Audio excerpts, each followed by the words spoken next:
Hey Sunflower family, it's your girl Cameo, aka Sunflower Princess, and welcome to the Sunflower Princess podcast. This podcast is a space where we intentionally turn our ears and our hearts toward the sun, Jesus Christ, the true light. Just like a sunflower instinctively turns to the sun, we are called to orient our lives to Him, to His truth, His word, and His ways. Here we'll talk about faith, identity, courage, relationships, and spiritual growth. This is a place for rooting deep, stretching upward, and producing brilliance. Not by our own strength, though, but by abiding in Christ. My prayer is that you listen, you commit to growth, so that in Him you bloom right where you're planted. All right, Sunflower family, are you ready for another ripening revelation? Well, let me just start by saying this week, the Lord is building up His people. I've just been extremely blessed, and the light is shining upon me. He makes His face shine upon us. Yes, and He's been strengthening my confidence extremely well, exceedingly and abundantly well, and increasing my joy. And He's just reminding me that there's a real peace in His presence. There is a seat at the table for every one of us.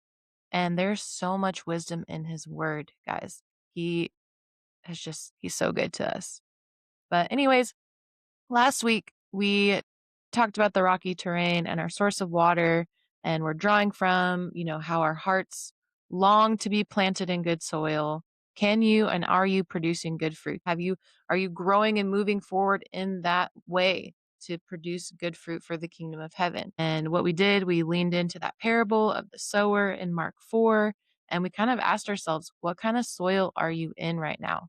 So what soil are you in? Are you in the rocky? Was it cast along the path and the birds devoured it? Or are you planted in the good soil? And then if we really look back and go back and recap, we talked about treasures, jewels, crowns, queens, and kings. And we see how God sees His people. We are precious. We are valuable. We are chosen. So today I'm going to kind of shift back and we're going to be talking about kingdom mentality, about that fierce faith. It's Fierce Friday, Fierce Faith Friday. Say that fast like 5 times. Anyways, let me be clear. The Lord, Jesus Christ, the Lord of Lords, is coming back soon. I want you guys to be clear on that. That's why we need to shift into this kingdom mentality, okay? And it's time for a rising and a tearing down of kings, queens, princesses, all these processes and strategic systems they're just going to be falling down, and God's going to be raising up a generation, of believers who are anointed. They're anointed for such a time as this. And we're not crowned in pride, so don't think that we're all head honcho and we know everything, because that's not true. We go to our true source, which is the Lord Jesus Christ. And we're not crowned in pride, but in truth, righteousness, and humility. This is not a season to sit back. This is not an invitation to partner with evil. It's more of an invitation to partner with God. So choose righteously for such a time as this. So today's episode, in light of the gospel, we are going to be talking about fierce loyalty and God's divine timing.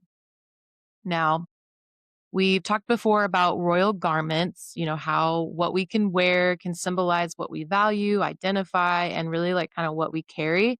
And everywhere I went this week, I saw it. There were, even take a look at what I'm wearing. Like, I'm a prayer warrior. I've got the helmet of salvation on my head. I'm that fierce warrior, rawr, and I saw it all over this week, y'all. I saw it in army print. I saw it in cheetah print, leopard print, on earrings, pants, jackets, vests. And I couldn't shake this sense, the Holy Spirit, that God, Father, Son, Holy Spirit were showing me. They were showing me how He sees His people. And God sees us as warriors for the kingdom of heaven.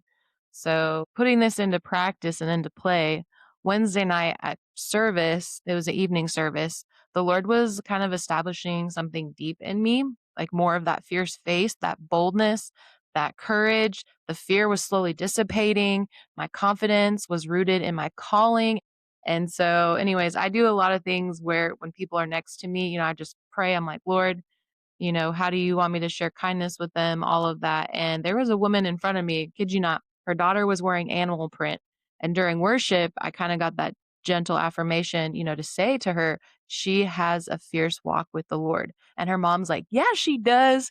And it was just so sweet to see the mother and daughter just so like in love with the Lord and co-partnering with him. And it does. Cause I mean, that's just what God's doing right now. And let me tell you, in Second Timothy 1:7, he tells us, for God has not given us a spirit of fear, but of power, love, and a sound mind.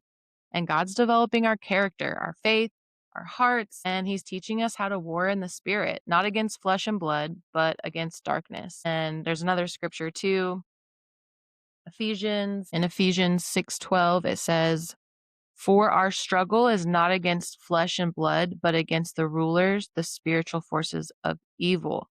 So we have that. We're walking in authority. And when I said that to that girl in church, I just, yeah, we are walking that fierce walk with the Lord and we are affirming our identities. So it was nice because her mom allowed me to speak life over her. And then there's something about like cats and how cats fight. And I was just telling them, like whatever arguments or things that they've had in the past to like set that down and to that she was like a mama leopard or mama like lioness that's protecting her cubs. And come to find out, she told me she has like 5 girls. So bless her heart for all the children that she takes care of and has to mama and all of that. But there's a fierceness and a calling that God has on our faith. And so we're wrestling not against flesh and blood, but against those spiritual forces of evil. So we are called to war in the spirit. We're called to be of a sound mind and walk in that power and love, in faith to call people forth in their identity, to bring home and set the captives free.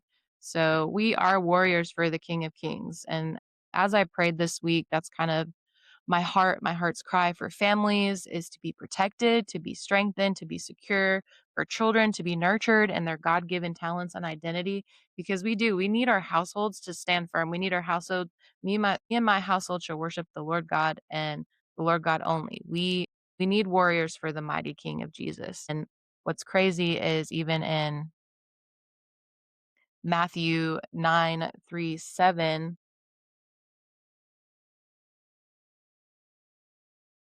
I need to get better about marking things in my Bible. Matthew 9:37 says, then he said to his disciples, the harvest is plentiful, but the laborers are few. Therefore, pray earnestly to the Lord of the harvest to send out laborers into his harvest. So, I mean, I'm happy to be an answered prayer to go out and be a worker, but yeah, there's a lot of people who need Jesus.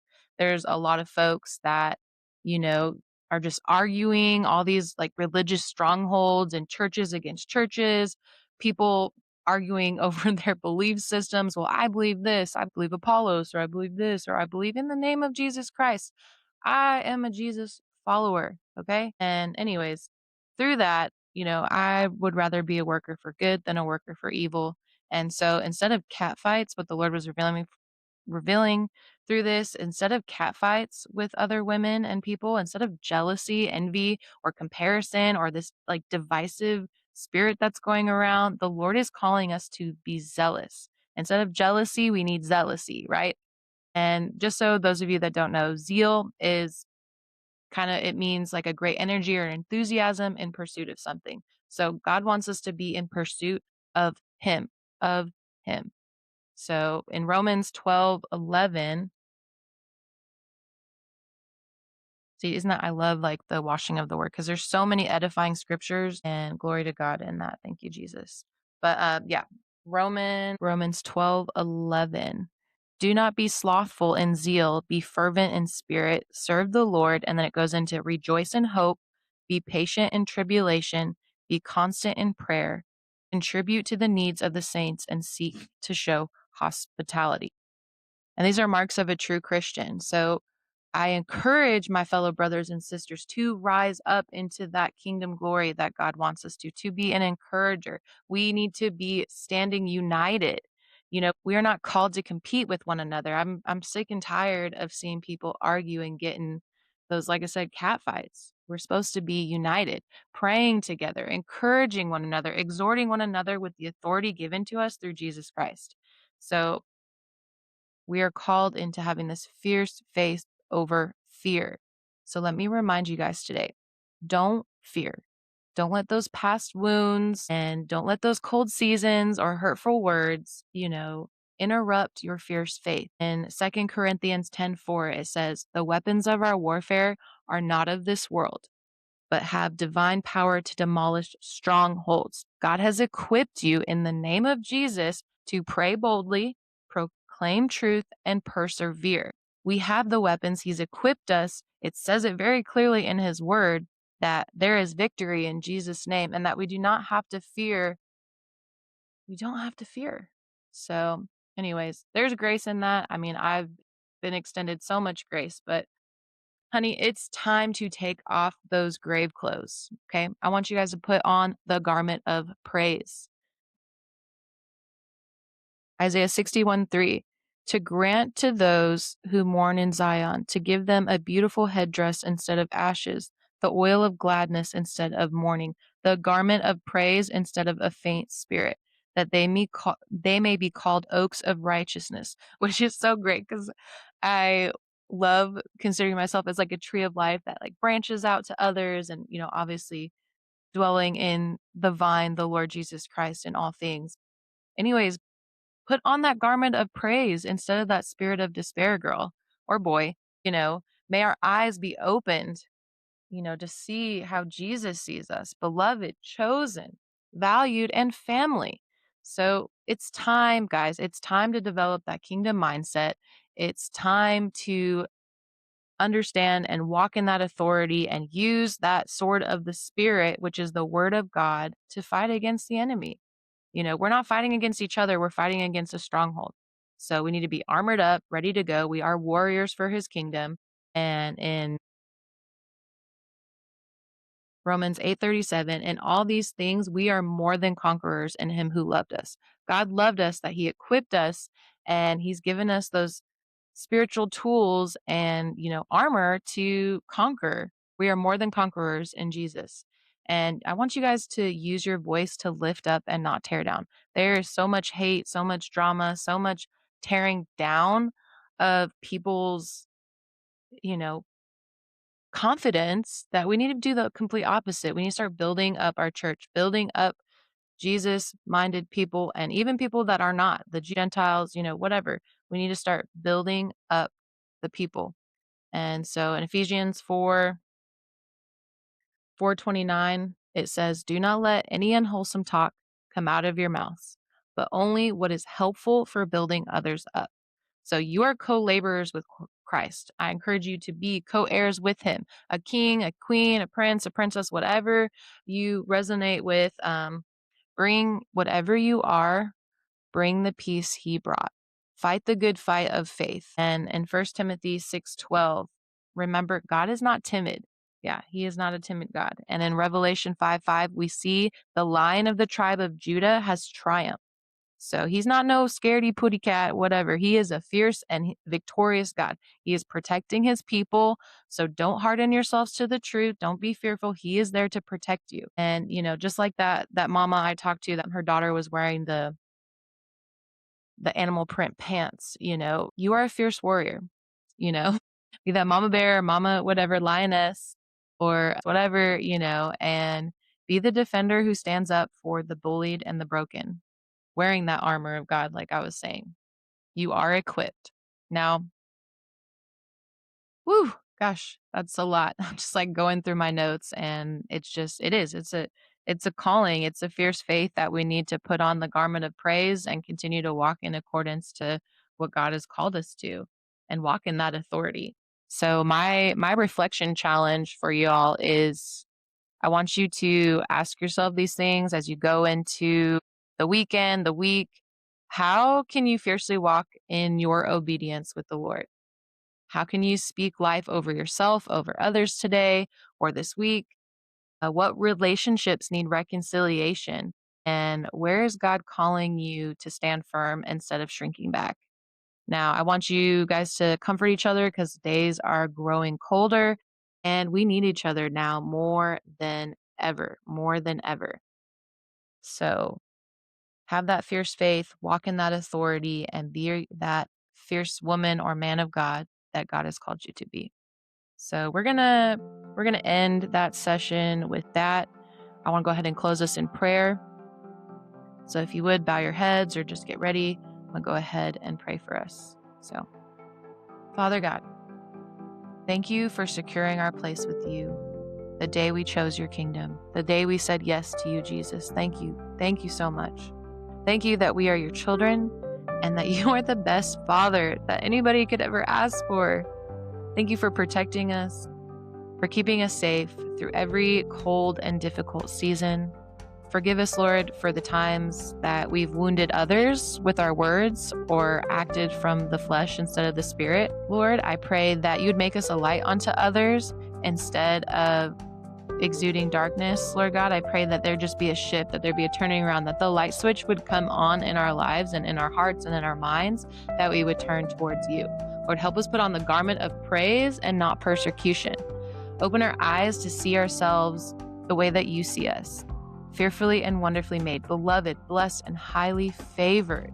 A city set on a hill that cannot be hidden, treasures that are far more precious than jewels. Like there is so many things that you are, God, that you see in us and that you're just drawing us closer to you, Lord. And we thank you. Remove the veil from our eyes, give us fresh revelation, and help us grow in brilliance. And in Jesus' mighty name we pray, amen. All right, y'all. It's Fierce Friday. Fierce Friday. Fierce Friday. I am so joyous and I'm going to continue to learn with y'all, continue to grow. And I just give glory to God. And I'm just thankful that we can come together in a place with so much joy and be refreshed in Jesus' name. And yeah. So yeah. Love you guys and have a blessed day. Bye.